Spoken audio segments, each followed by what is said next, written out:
messing up. Hey y'all, again. I'm on chapter 3. Okay, of the book we were reading yesterday. But I'm trying to wait so we all can be on the same page. It's pretty good so far. So we on hard lessons this time. Okay. I think the first chapter, I might have to go back and put it. It was saying burning curiosity. Okay, let's go ahead and get started because my phone is not charging good. I need to charge. If y'all care about donate, if y'all want to donate, I put it in my description box. Okay, love y'all. Hard Times, Chapter 2. I was 20 when I put my ear to the door. Guests were staying at the villa again. Dinner had been long and lovely, and multiple courses of succulent, how you say it, seafood, coconut shrimp, and spicy squid steaks and avocado. That sounds good. Followed by a dessert of papaya pudding and cashew cake, all of its basking of abundant candlelight. Okay. My mother and Helen laughed and drank deeply, their eyes and pearl teeth shining. They were equally beautiful. My mother with her creamy coloring and timbre of curly brown hair, and Helen with his bronze skin and muscle tone, his black hair cropped short and sleek.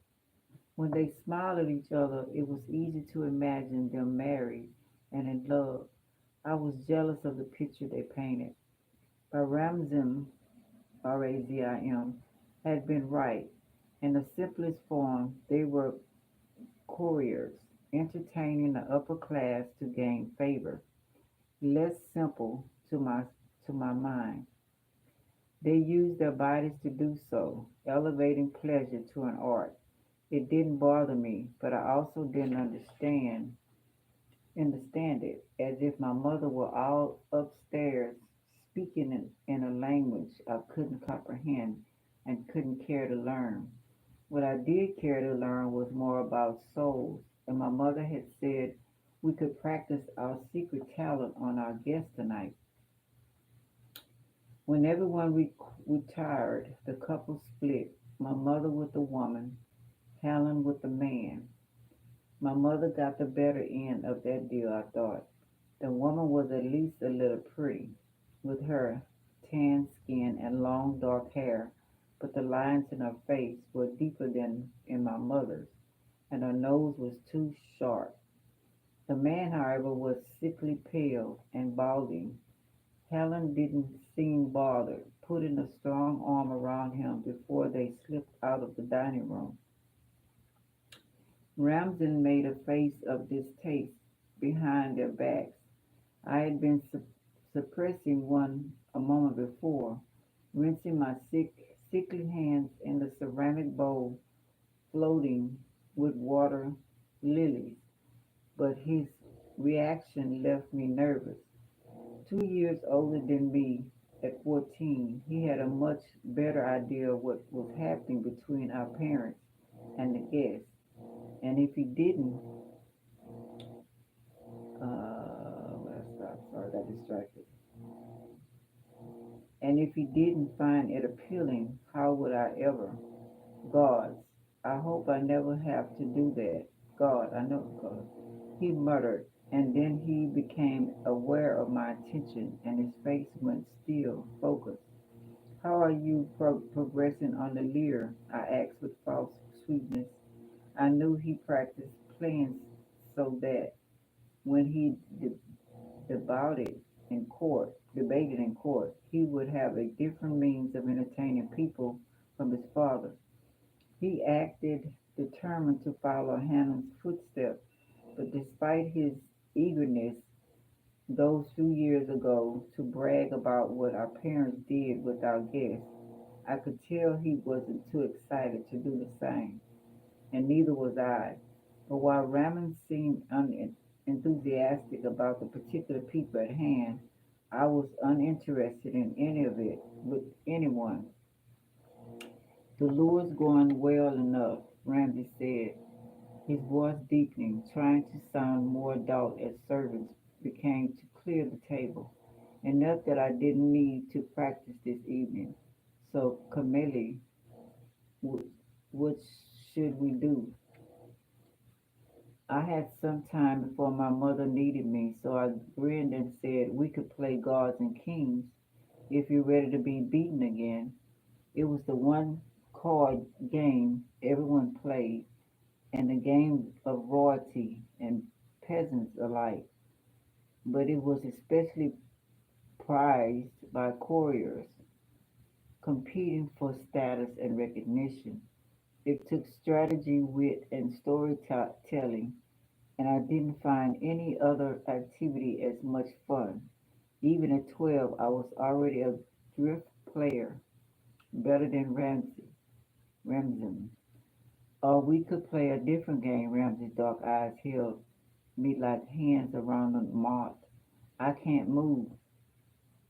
Somewhere in the past year, he, this had started happening. Before then, I was someone underfoot, someone taking the last honey feeder at dinner, someone who left a puddle of water in Ramsey's chair, someone who told on him when he pulled my hair in relentation,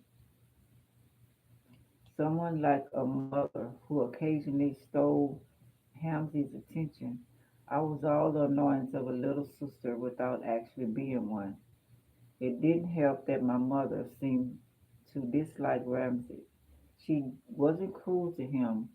I don't think my mother could be cruel, just cool distance, when she was rarely anything but warm with everyone else. But now it seemed to mean something different to Ramsey that I lived in the same house and yet wasn't his sister. Something tempting, even forbidden.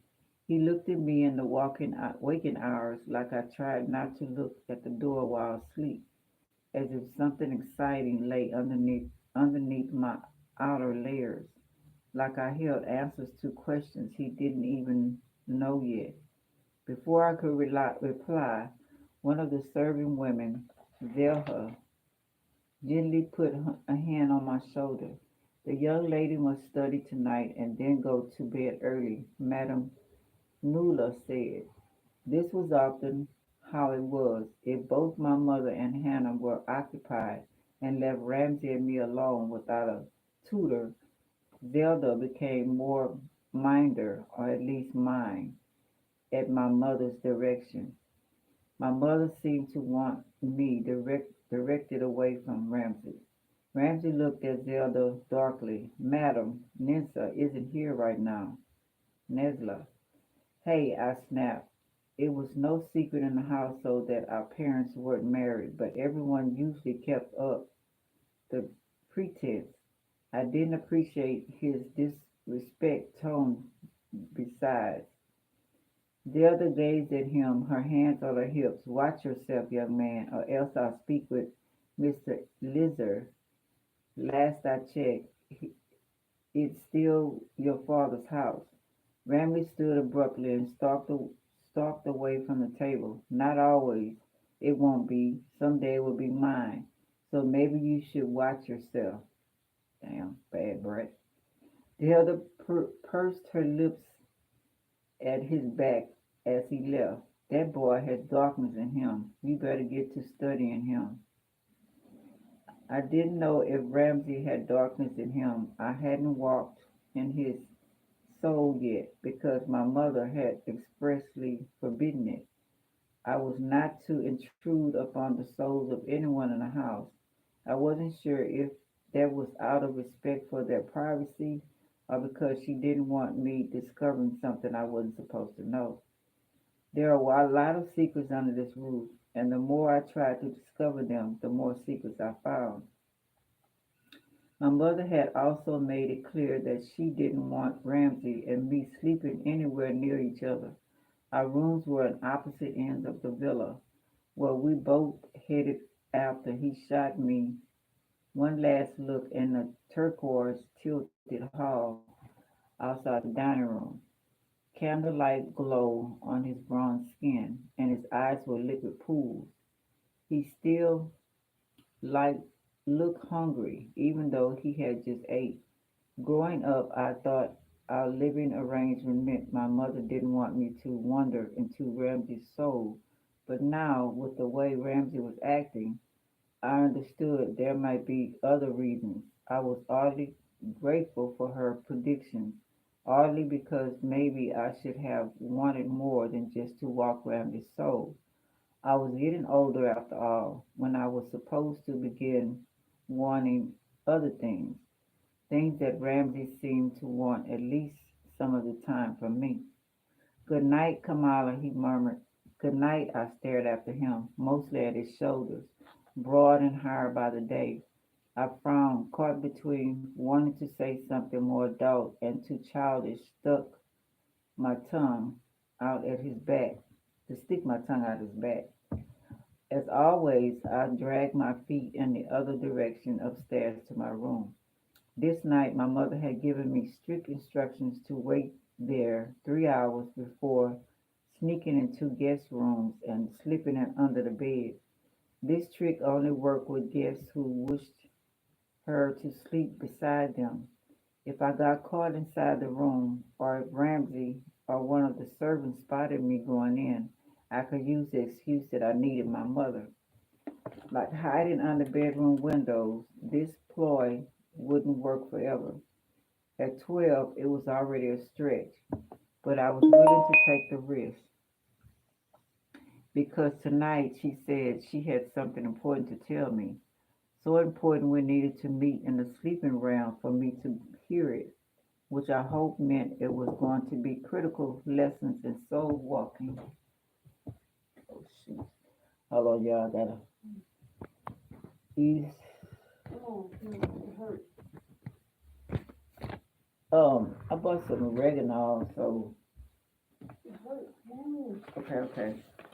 I can take some oregano tea. I'll make some for you tonight. Cause they get rid of like Your camera set up? I was got it down and up here. Yes. And I thought I didn't have enough to get the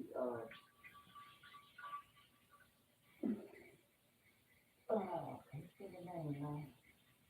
The other herb.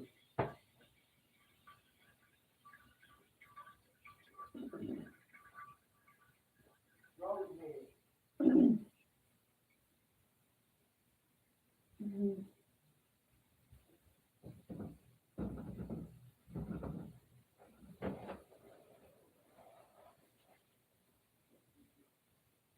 You wanna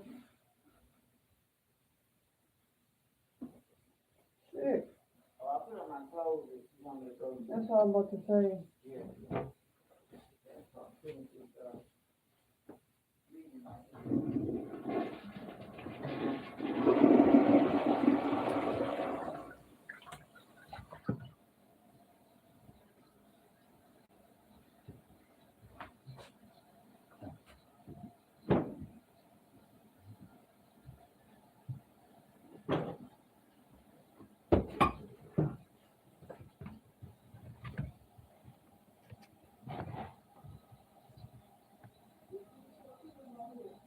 Huh? I forgot that was in there. I was supposed to be eating with my food. I don't know. I might use it for a dip or something.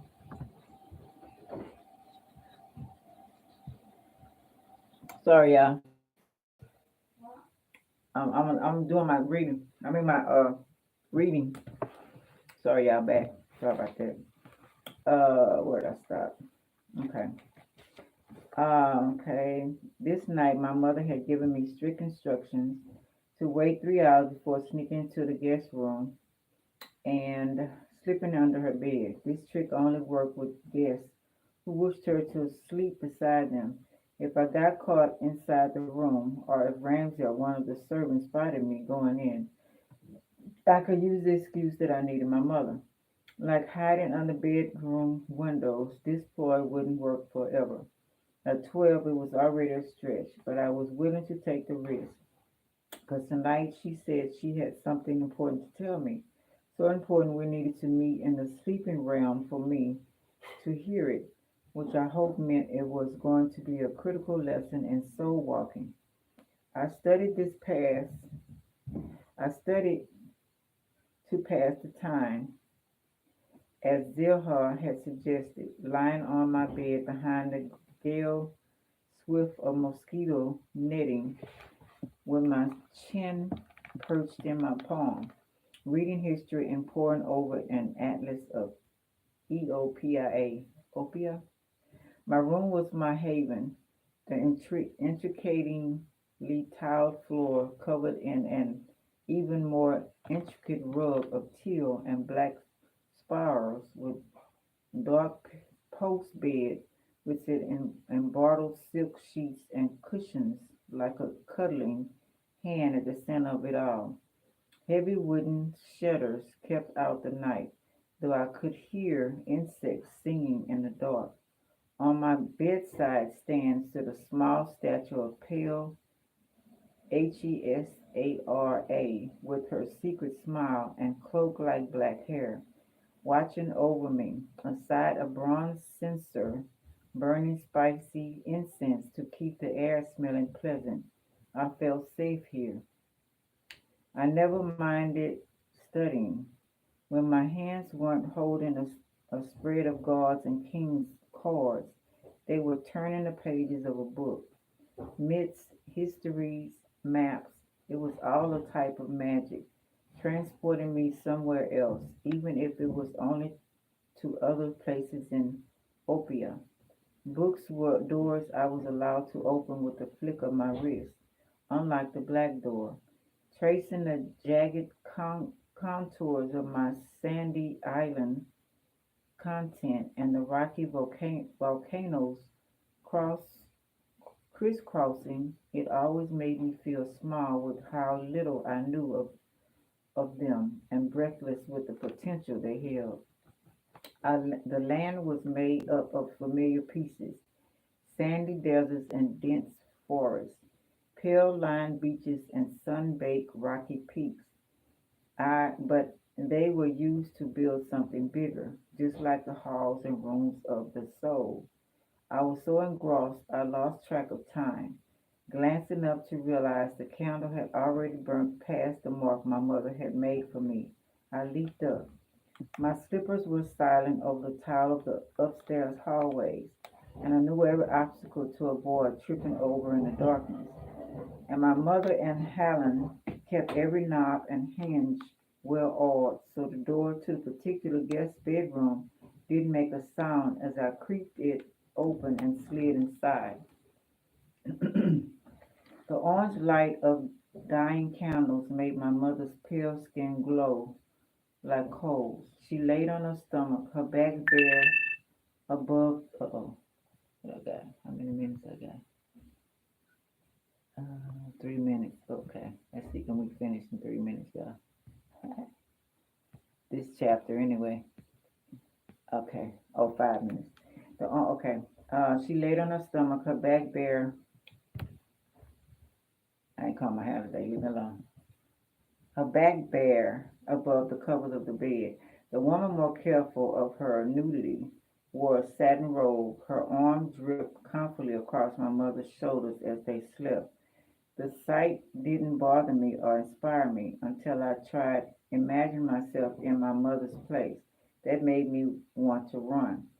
Shaking my head, I focused on the task at hand. I tiptoed inside and quietly laid myself out on my mother's side. Then under the bed, a thick rug keeping me cushioned for the towel. She'd be the only one to accidentally step on a stray arm of mine then, and she could warn me if her patron awoke. I used to be unable to fall asleep like this. Just in case, my mother always made sure I had a couple of vials of sleeping tonic distilled from the herb MOHOL to knock me out in a hurry. But I was late enough, and I'd been staring at the atlas for long enough, and I didn't need one. I was standing in a familiar dark aisle, glad also immediately.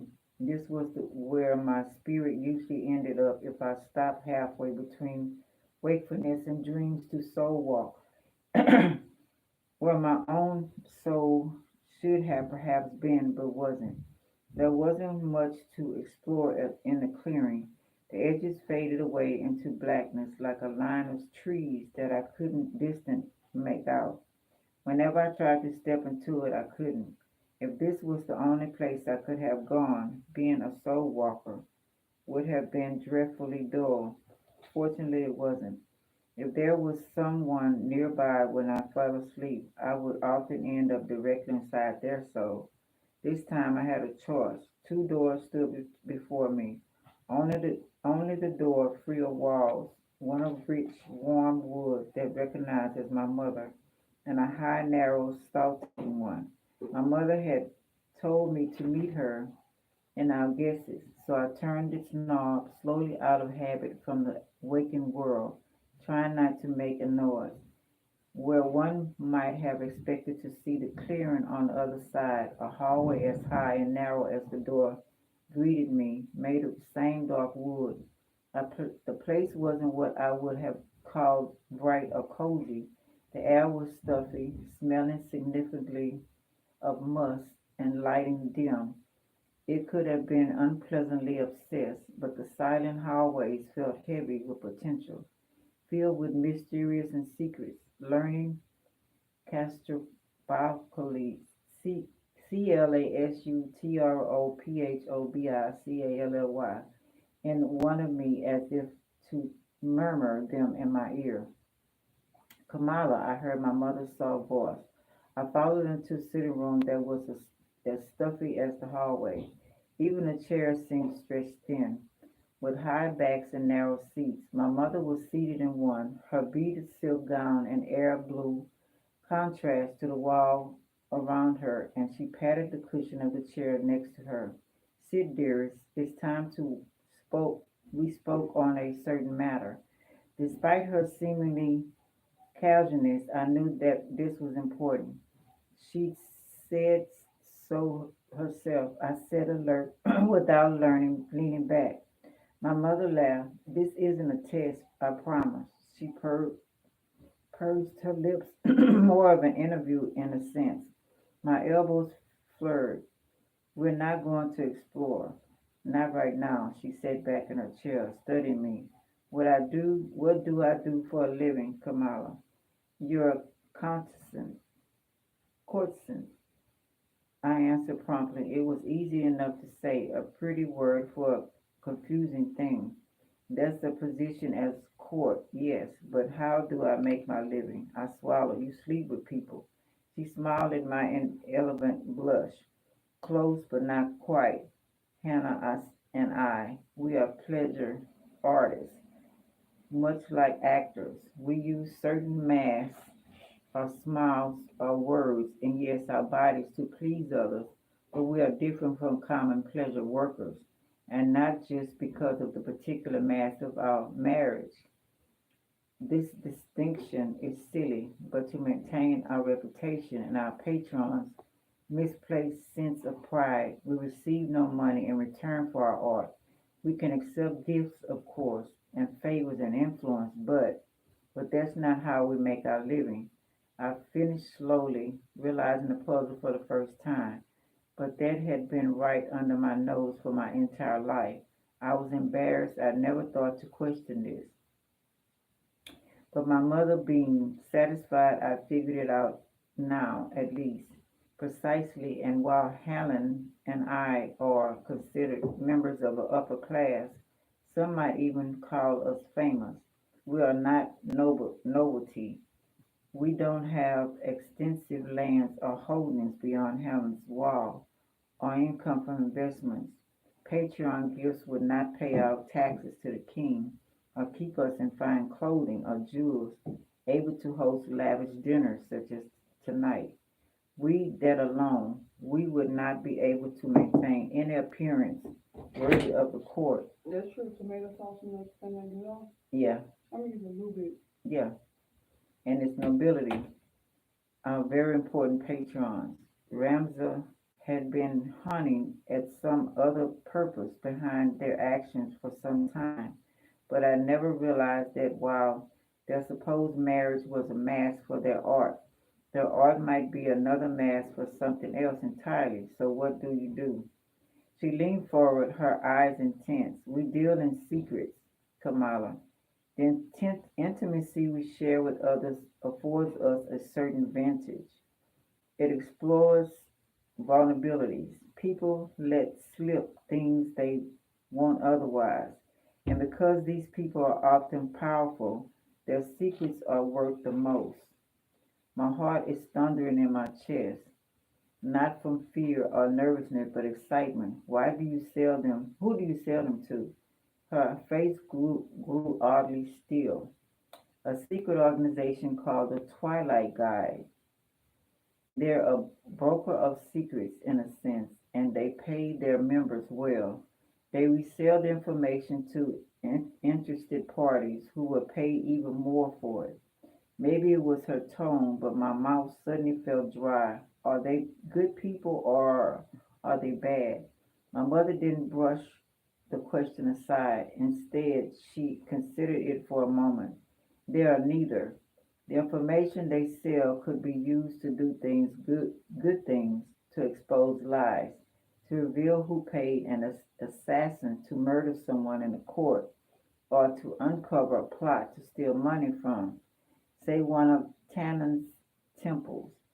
I struggled, shrouded at the thought of Sun God's fiery eyes narrowed in displeasure under the burning pile of his hair. Who would want to steal from him? Or it could be used for what we might call evil. The secrets we sell might endanger, engender lives, or lead to someone's assassination, or betray how best to steal from a temple. Who don't decide what people We don't decide what people do with the secrets. We merely sell them to the Guild, and they sell them to the highest bidder. It's the same as the craft of swords. Steel in someone's hand can be used for good or ill. It is not for the blacksmith to decide. He creates the weapons, not what is done with them. It was strange to think that my mother's actions could lead to someone's death. Thought it didn't scare me as much as it should have. It made her business even more fascinating, like dark things often were to me. Of course, that death wouldn't be her fault, but Twilight Guide would certainly choose whom they sold information to and try to avoid it. They sound shallower in purpose than more mere blacksmith, and not only because of their name. The guard would never hurt you or force you to do anything you didn't want to do, right? I joined them of my own free will, and they have never hurt me. But one would be wiser to never cross them. She paused, smiling ruefully, and to remain vulnerable. So they're not dangerous. That depends. They have been around for centuries with hundreds, if not thousands, of members.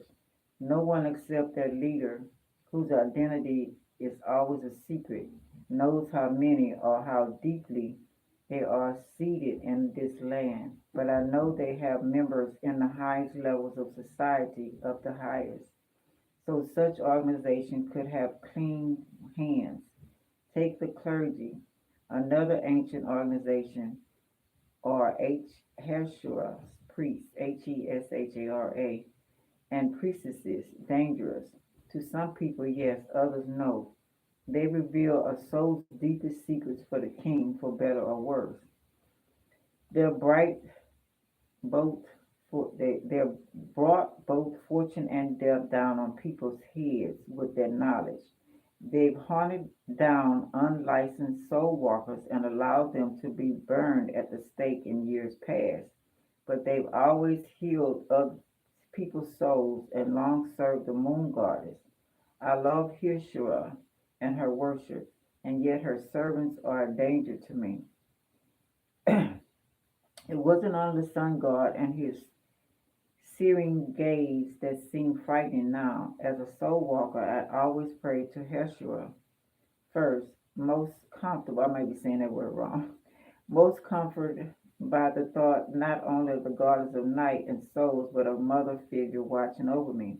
And yet, just as there were many faces to the moon, Heshera, with her pale visage half shadowed by her curtain of starlit black hair, seemed to have other, darker sides as well, as did my mother. So you're saying the twilight glide isn't dangerous to you? I asked. My mother smiled, though it didn't quite reach her eyes. They needed me. I'm one of their best harvesters of secrets. They even Holland think it's because of my skill as pleasure artist, but as you might have guessed, it's also because I can soul walk. I could hardly breathe. To make a living off curiosity, exploration, and soul walking, turning a dangerous liability into a profitable blessing, it seemed like a dream. My dream now, and maybe not mine alone. Is Ramsey planning to join the guard? I asked, already knowing the answer. He already has, my mother said with a slight frown. He's young but determined, and Hannah allowed it. She sounded as if she wouldn't have. Can I? I stumbled. She hesitated. Someday, perhaps, which is why I wanted to speak to you about this now. It would affect the course of your studies, both in waking and sleeping realms. There are tricks in both worlds to success out secrets. My forehead frowned. For what? You realize, Camilla, that either Hannah's path into the Twilight Guard as a courier or mine as a courtesan and a soul walker would require you to sleep with people. I opened my mouth and then closed it and opened it again. But what about Ramsey? He didn't want to sleep with people either. He's just pretending if he says he does. That's why he's studying music to perform a choreo.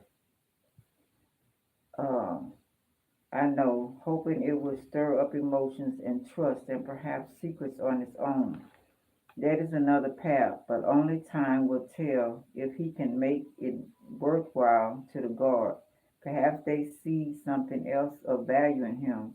She murmured half to herself, staring off in thought for a moment before blinking back at me. But for you, as a soul walker, there really is only one way. She was right. I've just been thinking myself that the time for sleeping under windows and beds was drawing into a close. I would have stayed sleeping in beds. I would have started sleeping in beds. But I don't want to force you down this path, my mother said quickly, honestly. While you are still young, I want you to think long and hard about it, especially since I haven't seen you notice boys or girls very much. That might come later, but I want this to be your decision. Until then, and needless to say, until you're older, I won't begin any of your training. I wanted to say yes immediately, but she was right. I hadn't noticed anyone in that way. Sure, Ramsey was handsome, and I wanted to explore his soul, but I didn't feel the desire that he had in his eyes when he looked at me. And yet maybe won't come later. That will come later, as my mother had said. But I was beginning to doubt. She sensed my hesitation. If you don't want to answer now, it's okay. And if you never want to do this at all, I understand completely. Maybe it's even better. She trailed off, glancing to the side as if keeping a lookout for something. The black door. I didn't want to stay away from souls. I didn't want to miss out on the opportunity to do something so exciting as spying to learn people's secrets. And I would have let myself admit that I didn't want to stay away from the black door either. And if sleeping with people was the path, my mother patted my knee. I'll leave you to think on it. She slipped a yawn. I'm going to get some sleep. Feel free to explore. Just remember, no touching or moving anything. I know. She smiled, stood up, and vanished. There would be no touching souls, probably not until I was okay with touching bodies. Ooh, y'all, I don't know if I'm gonna be able to finish this because I'm running out of time. I'm gonna have to do a part. Oh yeah, I got 2 minutes. Um, I guess my studies in the sleeping realm had likely come to a halt until my mother was sure I could go down this path. Okay, I'm gonna do a part three, y'all. Okay, I got 2 minutes. All right, like, subscribe, share, and comment. If y'all feel like donating, I really appreciate it. I love y'all. I'll be back. Bye. Now my phone charge. I need a charger.